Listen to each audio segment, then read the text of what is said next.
बहुत शुक्रिया हकीम साहब, आपने हमें ज्वाइन किया। फरमाइएगा, ये जो सना मक्की का इस्तेमाल किया जा रहा है, ये सीने की इन्फेक्शन के लिए, कोरोना वायरस के लिए, क्या इसका इलाज दुरुस्त है? कब्ज़ के हवाले से, पेट के हवाले से तो यकीनन इसका इलाज मौजूद है। ये कोरोना वायरस का भी इलाज इससे मुमकिन है? देखें, पहली बात तो ये है कि ये जो वबाएँ हैं ये फितरत के एक निज़ाम के तहत आती हैं और ये सदियों से ये तसलसल जारी है जी, और ये अज़ खुद चली जाती है। और जदीद मेडिकल साइंस जो है वो कोरोना के हवाले से अपनी बेबसी और फेल होने का इकरार कर चुकी है। नहीं, वो कहते हैं अभी हम तैयार नहीं थे, अब तैयारी कर रहे हैं, चीज़ें लेके आ रहे हैं। अभी तो वो वैक्सीन की तैयारी कर रहे हैं ना, लेकिन फिलहाल तो वो मेडिकल साइंस जो है वो उसने ऐलान कर दिया कि हम फेल हैं, हमारे पास इसका कोई इलाज नहीं है। और ये WHO भी कह रहा है कि अभी इसका कोई इलाज नहीं है। अब आजकल सना मक्की के हवाले से बात चल रही है पूरे मुल्क के अंदर, और गुज़श्ता दिनों से हम देख रहे हैं कि हमारे पास भी रोज़ाना 150 बंदे आते हैं जिस सना मक्की हमने पीनी है। सना मक्की एक बूटी है जो पेट और आंतों के लिए मुफीद है, और इसके हवाले से एक लंदन से किसी साहब ने कोई वीडियो चढ़ाई है जिसके बाद जहां पर एक बेट चाल का रुझान चल निकला है। आप जानते हैं कि हमारे खित्ते के अंदर तहकीक का रुझान कम है और बेट चाल का रुझान ज्यादा है। तो सना मक्की के हवाले से एक हदीस का भी हवाला दिया जाता है। यहाँ मेरे कहने का मकसद ये है कि ये हवाला सिर्फ कब्ज़ के हवाले से है, बाकी इमराज के हवाले से नहीं। अगर हम मालूम तारीख के अंदर देखें तो हमें किसी जगह कोई ऐसी मिसाल नहीं मिलती कि किसी तिब के मुआलिज ने इसे वाहद दुआ के तौर पर सीने की इन्फेक्शन, जैसे कि आजकल कोरोना से सीना इन्फेक्टेड होता है, उसके लिए इस्तेमाल करवाई हो। और अभी हाल ही में अमेरिका की एक यूनिवर्सिटी के अंदर इस हवाले से रिसर्च हुई है, और ये रिसर्च हुई है, एक चीफ हैं डॉक्टर यूनुस फ़हीम, यानी कि इन्फेक्शन डिजीज़ के, उन्होंने ये लिखा है कि अभी तक कोई ऐसा सबूत नहीं मिल सका, न रिसर्च से ये बात सामने आ सकी है कि कोरोना के इस्तेमाल से सीने और फेफड़ों का इन्फेक्शन ख़त्म हो जाता है। अच्छा, बल्कि उन्होंने ये भी बताया कि सना मक्की का ज़्यादा इस्तेमाल जो है नुकसान का बाइस है। अच्छा, नहीं हकीम साहब, डॉक्टर साहब ऐसा है कि कब्ज़ कुशा है, जैसा कि आपने भी फरमाया, 70 बीमारियां जो हैं वो कब्ज़ खुल जाए तो वो नहीं होती या उनका इलाज हो जाता है। तो ये कब्ज़ कुशा तो है, और लोग इसको इस तौर पर भी यूज़ कर रहे हैं कि कब्ज़ चलें वो नहीं होगी तो इसका इलाज हो जाएगा और इखराज हो जाएगा।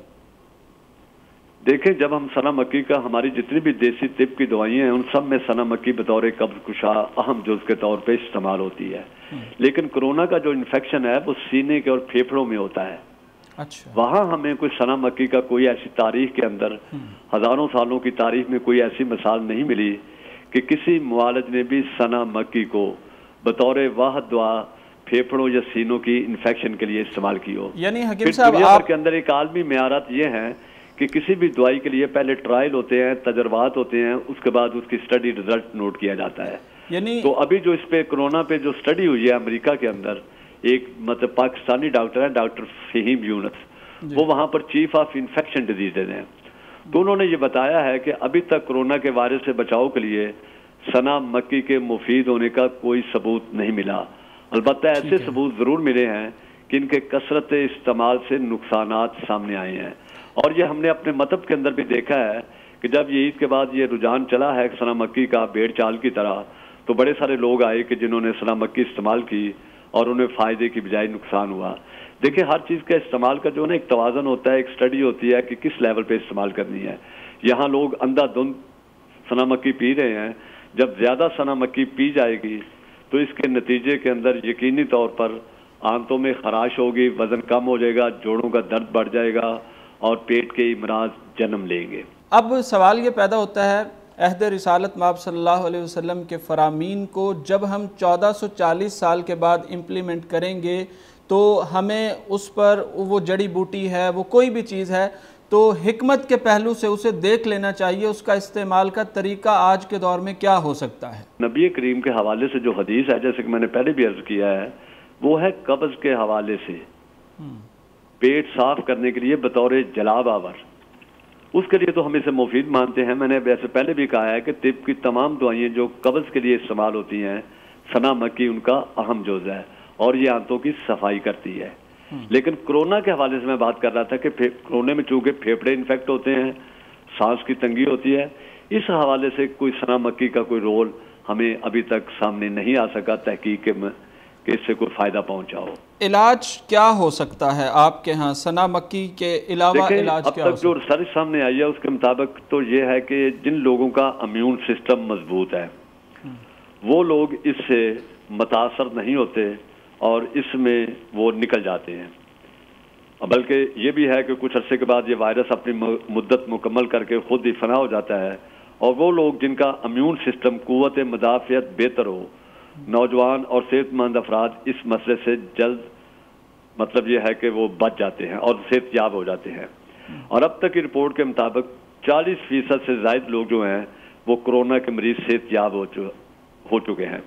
ताहम वो लोग जिन्हें कोई और बीमारी है, जैसे सांस की तकलीफ है, डायबिटीज, शुगर है, फेफड़ों का कोई मर्ज है, टीबी का कोई मर्ज है, कोई गुर्दों की पुरानी तकलीफ है, तो ऐसे लोगों की क़ुव्वत मुदाफ़ियत कमज़ोर होती है। ऐसे लोगों को ये ज़्यादा मुतासर करता है और उनके लिए जान का खतरा हो सकता है।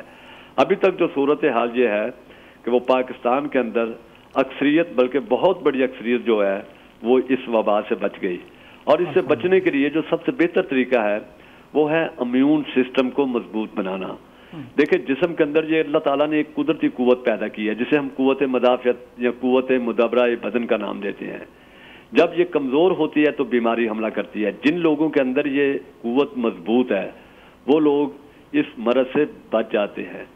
और क़ुव्वत मुदब्बरा को मजबूत बनाने के लिए शहद और कलवंजी के 3-4 दाने ये रोज़ाना इस्तेमाल जो है ये बड़ा ही मुफीद साबित हुआ है।